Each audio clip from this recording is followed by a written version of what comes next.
Yes, inaweza ikawa ni story kwangu ama kwako, lakini ni kitu ambacho kipo na watu wanakiishi. Kwa majina naitwa Josephat. Nataka nikupe story ambayo ilinifanya nijutie katika maisha yangu na kurudi nyuma kimaisha. Naitwa Josephat, ni mtoto wa tatu katika familia yetu.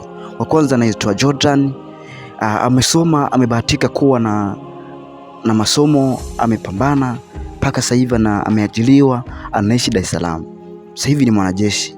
Tuko watoto watatu. Wa kwanza anaitwa Jordan, wa pili ambaye ni mimi Josephat, wa tatu anaitwa Oliver. Basi bwana, nilibahatika kumaliza shule, nikapangiwa na chuo ambacho kipo Dar es Salaam. Na ni kweli ni mtu ambaye nimelelewa kijijini na sikuwahi kwenda Dar es Salaam wala sikuwahi kwenda kwenye mji wote. Na niliposikia kwamba nimepangiwa kwenye chuo cha Dar es Salaam, nilifurahi sana kwa sababu ni mji ambao nilikuwa nausikia sana kwenye redio, pia kwenye television, kwenye TV. Nilikuwa natamani sana kufika huko. Na mbaya zaidi, Dar es Salaam ni sehemu ambapo kaka yangu mkubwa alikuwa anakaa. Na niliposikia kwamba nimepangiwa huko, nilifurahi sana kwa sababu ni sehemu ambapo ilikuwa ni ndoto yangu kufika huko. Basi bwana, wazazi waliongea, wakanishauri, wakaniweka vizuri, wakanikapangika vizuri. Na mimi nikakubali kwa sababu nilikuwa ndoto yangu, nikaamua niondoke. Basi wazazi wakanipeleka moja kwa moja mpaka jijini Dar es Salaam. Na ni kweli, niliona magari mazuri, niliona majumba mengi kabisa, niliona watu wengi ambao sijawahi kuona katika maisha yangu. Niliona majumba, niliona watoto wazuri, niliona kila kitu ambacho kiufupi nilipopanda gari na kwenda Dar es Salaam ilikuwa ni siku ambapo naenda kuosha macho yangu. Kuna baadhi ya vitu ambavyo sikuwahi kuviona katika maisha yangu. Na ni kweli nilifika Dar es Salaam, nielekezwa sehemu, nilifikia kwa kaka yangu ambapo alikuwa anaishi, kwa sababu mimi kule sikuwa na mwenyeji yoyote. Kwa hiyo ikabidi niweze kufikia kwa kaka yangu. Nilipofika kule, kaka yangu sikumkuta. Nilikuja kupokelewa na mwanamke. Mwanamke huyo alipokuja kunipokea alikuwa ni mtu ambaye anatabasamu sana. Alikuwa ni mwanamke mzuri sana. Na kwenye macho yangu tangu nizaliwe sijawahi kuona mwanamke mzuri kama huyu aliyekuja kunipokea na kunikaribisha pale ambapo nilipokuwa nimefikia. Basi mimi kwa haraka haraka nikajua kwamba huyo mwanamke atakuwa ni mfanyakazi wa kaka yangu, kwa sababu alikuwa ni mwanamke mdogo sana. Halafu alikuwa ni mtoto mrembo sana. Basi bwana akanikaribisha pale. Nikakaa kwa sababu kaka yangu ni mwanajeshi, alikuwa na maisha mazuri, alikuwa na nyumba nzuri. Kuna mimi nilikuwa najikuta pale nyumbani kwake na shangaa sana.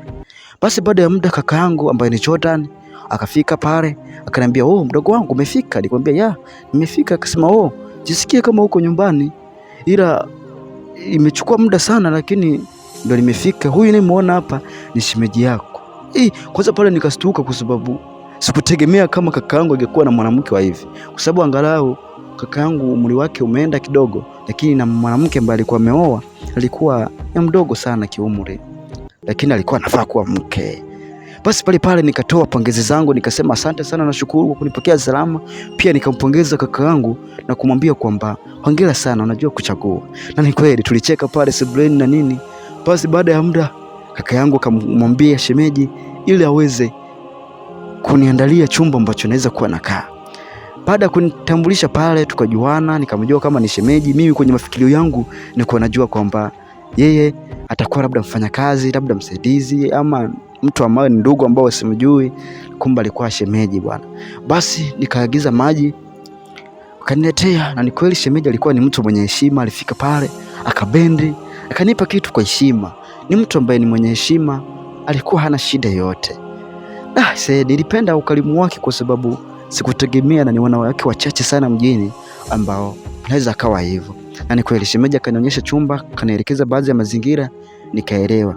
Lakini bro aliniita pembeni akaniambia, "Mdogo wangu, hapa ni mjini. Wewe umekuja kusoma. Kuna mambo mengi ya kukatisha tamaa. Pia kuna mambo mengi unaweza ukatamani, ukahitaji kuwa nao lakini ukiwa huna uwezo." Alinishauri vitu vingi sana, akaniambia cha kwanza niache tamaa.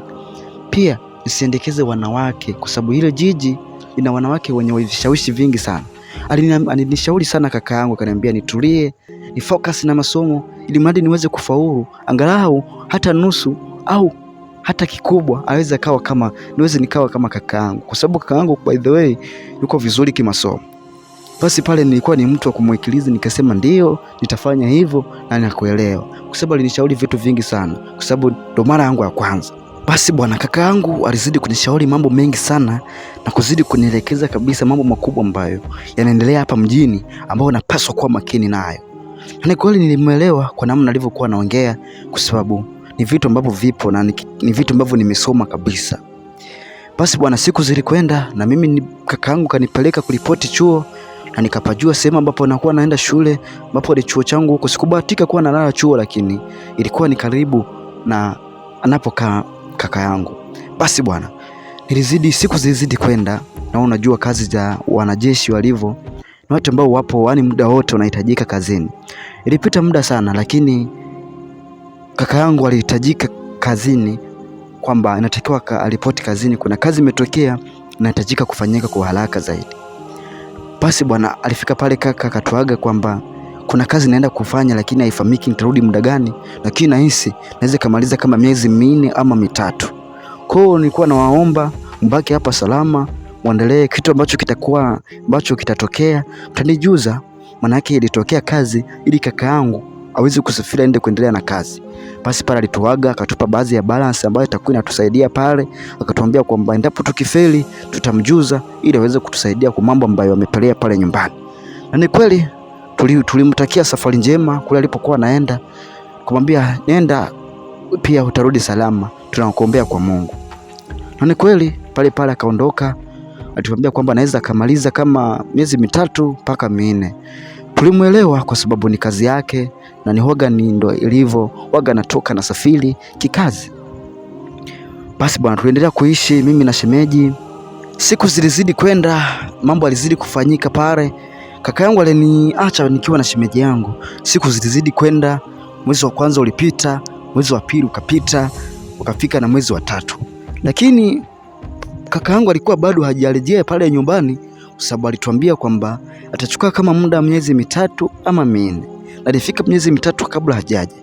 Lakini mimi nilipokuwa natoka chuo, nilifika pale nyumbani, nilikuwa nimechoka sana na akili yangu ilikuwa haipo vizuri. Kwa hiyo nilipofika nilikuwa na ratiba ya kusoma, lakini akili yangu haikuwa vizuri. Nikamuita shemeji, naomba unisaidie maji ili niweze kuoga kwa sababu najisi kabisa sina nguvu. Shemeji, uweze kuamini matendo yake sikuelewa. Alitoka kule ndani akiwa amevaa kitenge tu.